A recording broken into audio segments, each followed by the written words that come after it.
یہ کشمیر نہیں، فلسطین بھی نہیں، یہ انڈیا ہے۔ اس کا وہ پارٹ ہے جسے دنیا کی نظروں سے چھپایا جاتا ہے۔ انہیں کہتے ہیں دی سیون سسٹرز، وہ 7 ریاستیں جو بھارت کے نقشے پر تو ہیں لیکن ان کے دل انڈیا کے ساتھ نہیں دھڑکتے۔ یہاں ایک ہی نعرہ لگتا ہے، آزادی، مطلب بھارت سے آزادی۔ ایک طرف یہ بھارت ہے جو دنیا کو دکھایا جاتا ہے، شائننگ انڈیا، سیکولر انڈیا، دنیا کی سب سے بڑی ڈیموکریسی انڈیا، اور دوسری طرف ہے یہ انڈیا جہاں 70 سے زیادہ سیپریٹسٹ موومنٹس چل رہی ہیں۔ یہ وہ علاقے ہیں جہاں قانون نہیں، جنگل کا قانون چلتا ہے۔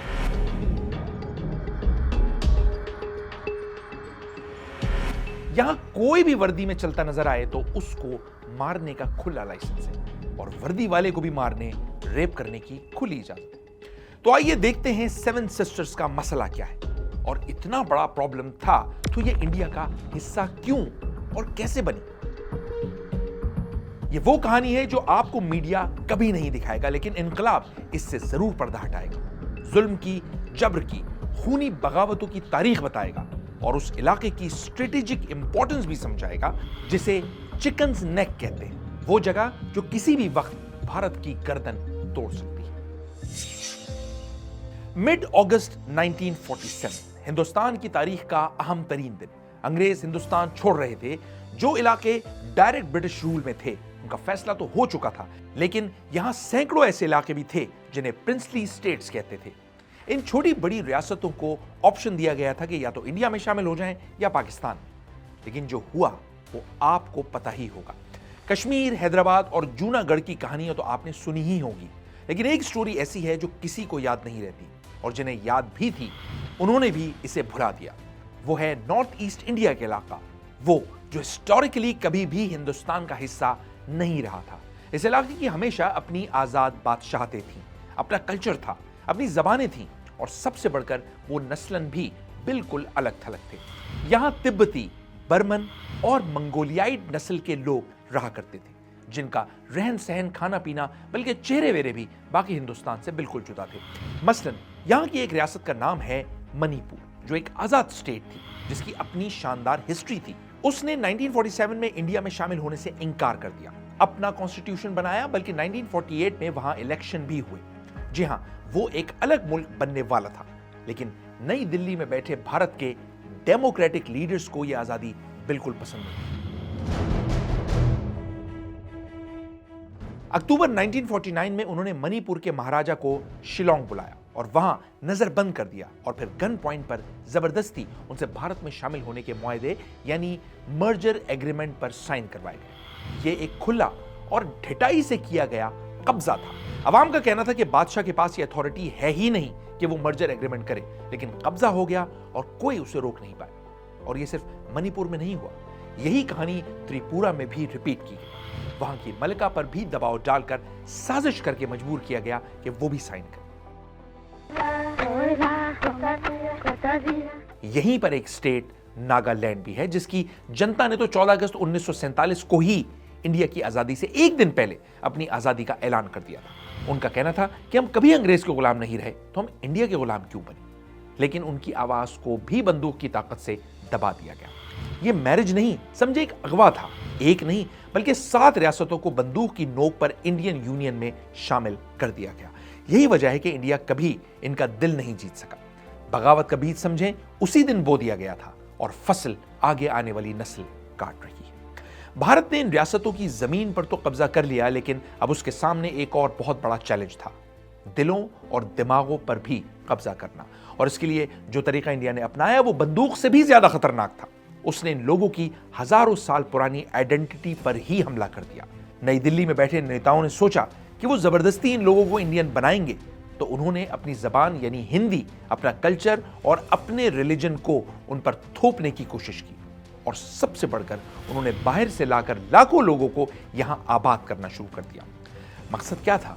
یہ کہ ان علاقوں کی ڈیموگرافی ہی بدل جائے، یہاں کے لوگ اپنی ہی زمین پر مائنورٹی بن جائیں۔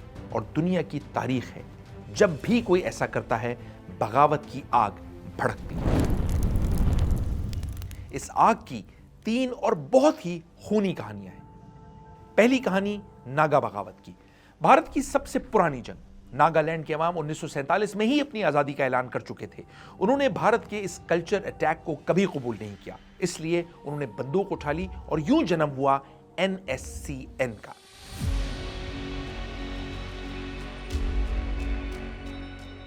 यानी national socialist council of Nagaland का। यह सिर्फ एक बागी ग्रुप नहीं, समझे एक पैरेलल गवर्नमेंट है जिसके फौजी कैंप हैं।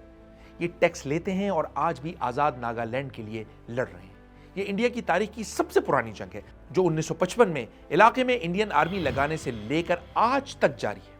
1960 में इंडिया ने नागालैंड को अलग स्टेट तो बनाया, लेकिन इससे कोई मसला हल नहीं हुआ। दूसरी स्टोरी है आसाम की मूवमेंट की। वहां की तो समझे कहानी ही अलग है।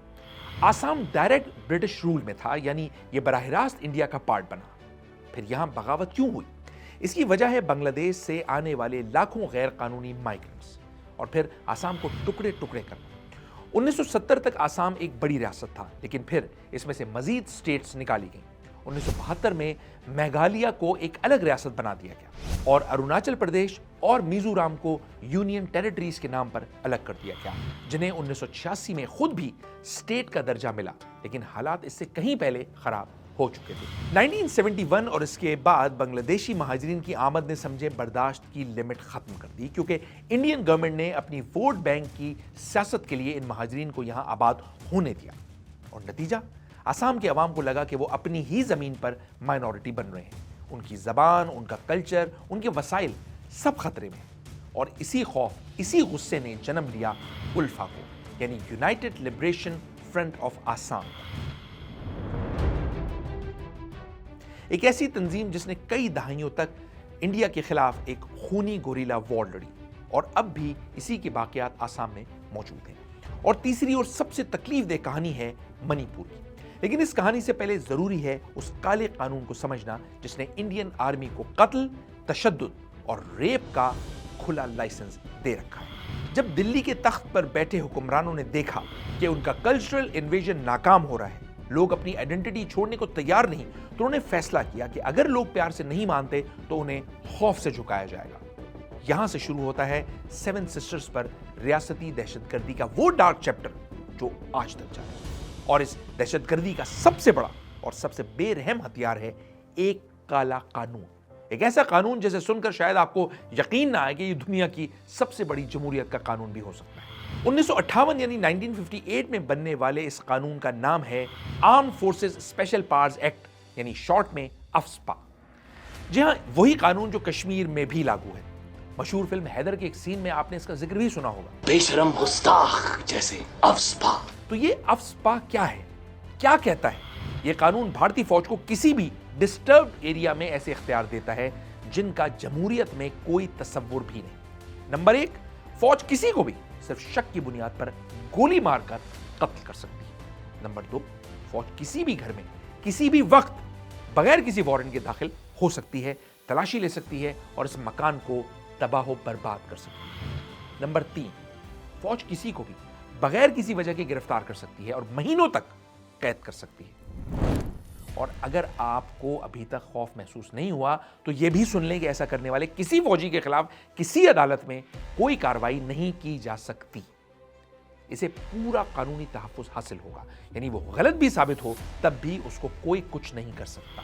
असल में ये कानून नहीं, ये कत्ल का लाइसेंस है, ये रेप का लाइसेंस है, ये तशद्दुद का लाइसेंस है। समझे, जंगल का कानून है जिसके आने के बाद सेवन सिस्टर्स की सरजमीन एक जेल में बदल गई, क्योंकि इस कानून के मुताबिक किसी एक के किए की सजा सबको दी जाती है। अगर किसी गांव में कोई बागी छुप जाता है तो पूरे गांव को सजा मिलती है, सबके घर जला दिए जाते हैं, सबकी फसलें बर्बाद कर दी जाती हैं। इन कार्रवाइयों में हजारों नौजवानों को रात के अंधेरे में उनके घरों से उठाया गया और वो कभी वापस नहीं आए। उनकी माएं आज भी उनकी तस्वीरें लिए इंसाफ का इंतजार कर रही हैं। फिर खवातीन के रेप को भी एक जंगी हथियार के तौर पर इस्तेमाल किया गया। उनकी इज्जतों को पामाल करके उनके मर्दों को यह मैसेज दिया गया कि वो बेबस हैं और उनका कुछ नहीं बिगाड़ सकते। हमने ये कहानियां कश्मीर के हवाले से तो बहुत सुनी है, लेकिन सच तो यह है कि नॉर्थ ईस्ट में ये सब कुछ कश्मीर से भी पहले और शायद इससे भी ज्यादा शिद्दत के साथ हो रहा था। ऐसी कार्रवाइयों में पहली मिसाल है नागालैंड की, जहां 1987 ऑपरेशन ब्लू बर्ड हुआ। नागा बागियों ने एक हमला किया तो उसका बदला लेने के लिए इंडियन फौज ने ओएनाम और आसपास के दर्जनों देहातों को एक जेल में बदल दिया। जुर्म किसी ने किया, सजा किसी और को मिली, बल्कि सबको मिली। यहां इज्तिमाई सजा का खूनी खेल खेला गया। मर्दों को घरों से निकालकर बिजली के झटके दिए गए, उनके नाखून उखेड़ लिए गए, उन्हें जिंदा जलाया गया। दर्जनों खवातीन, जवान और बुजुर्ग दोनों इज्तिमाई रेप का निशाना बने। सैकड़ों घरों को जलाकर राख कर दिया गया। यह सिर्फ एक फौजी ऑपरेशन नहीं था, यह एक पूरी कम्युनिटी के कत्ल की कोशिश थी। यह मैसेज था कि अगर आपने हमारे खिलाफ सर उठाया तो हम आपकी नस्लों को भी नहीं बख्शेंगे। और यह सब कुछ अफ्स्पा की काली छतरी के नीचे किया गया। यानी कोई सवाल नहीं, कोई अदालत नहीं, सिर्फ बंदूक का राज है। फिर जुलाई 2004 में वो हुआ जिसने इंडिया बल्कि पूरी दुनिया का सर शर्म से झुका दिया। हुआ ये कि इंडियन आर्मी ने मणिपुर में एक 32 साल की खातून थंगजाम मनोरमा को उसके घर से उठाया और अगली सुबह उसकी गोलियों से छलनी लाश मिली, जिसका बुरी तरह रेप भी किया गया था। और अफ्स्पा कानून की वजह से यह कातिल फौजी आजाद थे, उन्हें कोई छू भी नहीं सकता था। इस जुल्म के खिलाफ मणिपुर की 12 माएं, 12 बहनें, 12 बेटियां घर से निकली और अम्फाल शहर में इंडियन फौज के हेडक्वार्टर के सामने खड़ी हो गई। और फिर उन्होंने अपने सारे कपड़े उतार लिए। वो इसी हालत में फौजी हेडक्वार्टर के सामने खड़ी थी और चीख चीख कर नारे लगा रही थी, Indian army rape us too, we all are Manorama mothers. यानी इंडियन फौजियों, हमारा भी रेप करो, हम मनोरमा की माएं हैं। ये कोई प्रोटेस्ट नहीं था, ये पूरी इंसानियत के मुंह पर जोर का तमाचा था। पूरा मणिपुर हिलकर रह गया। और इस प्रोटेस्ट से हमें मिला एक ऐसा कैरेक्टर जो आज भी बहादुरी की मिसाल है। नाम है एरम शर्मिला, एक खातून जिन्होंने इस काले कानून के खिलाफ 16 साल तक दुनिया की सबसे लंबी भूख हड़ताल की। उन्हें गिरफ्तार कर लिया गया और 500 हफ्तों से ज्यादा तक फोर्स फीड किया गया ताकि वो मर ना जाए। ये तो सिर्फ 3 कहानियां हैं, ऐसी दर्जनों कहानियां 7 सिस्टर्स के जंगलों और पहाड़ों में दफन, जो हमें बताती हैं कि यह बगावत सिर्फ जमीन की नहीं, ये अपनी आइडेंटिटी, अपनी इज्जत और अपने सर्वाइवल की जंग। तो दिल्ली सरकार ये समझ रही थी कि वो बंदूक की नोक पर इस जुल्म और बर्बरियत से इन लोगों को हमेशा के लिए खामोश करा देगी, लेकिन वो गलत थी। उनका हर कत्ल, उनका हर रेप, उनका हर जुल्म बगावत की आग में पेट्रोल का काम कर रहा था। इसने आजादी के जंगजुओं की एक ऐसी नई खतरनाक और बेखौफ नस्ल पैदा कर दी जो अब मरने या मारने के लिए तैयार थी। और इस दौरान इस आग में और खिलाड़ी भी तेल डालने आ चुके। चीन और बांग्लादेश, ये जंग अब सिर्फ दिल्ली और बागियों के दरमियान नहीं रही। अब इस मैदान पर एक तीसरा बहुत बड़ा और बहुत ही खतरनाक खिलाड़ी आ चुका है, चीन।